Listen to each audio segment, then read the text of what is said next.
All right, so we want to know how to get a part list or set of items, and then at the very end, when it's done, create a nice little user input box.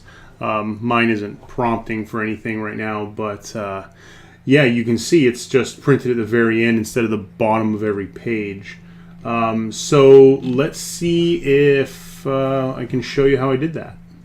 So if I go to Design Report, you'll see under the report container is my form control. Now, what we did is we used object interlinking to do this. So let's go ahead and go to our object list. So you'll right click on any one of these objects, the main objects, and go to Object List. And we'll go ahead and we'll detach the link. Hit OK, and this is how it is normally. If I were to just add the form control, make the prompt, save changes, and you'll see it gets in at the end of every single page. But we don't want that. We want it literally to not just be after this, but to like kind of push up towards the end, if that's what we want to do. We'll go to Design Report again, and we're going to click on the report container. We'll go to Object List. And with the report container selected, we'll hit link with, and this box comes up, link object, and we get to pick one of the objects that would show up in this list and go form control. Hit OK, and then we'll go at end keep size. What that means is that once that table parse is done printing every single thing, it's going to throw this entire object right underneath it.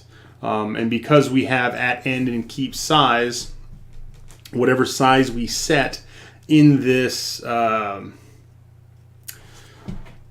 the designer here, it's gonna totally use that as a as the size of what it is.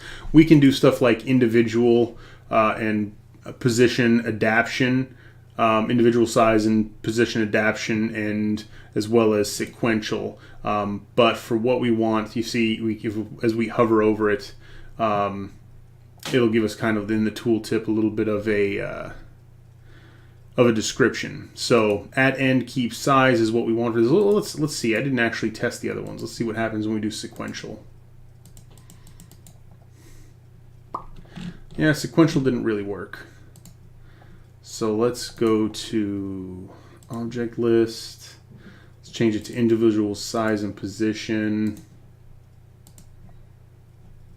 Nope. Okay, so we will absolutely need to use at end keep size. There we go.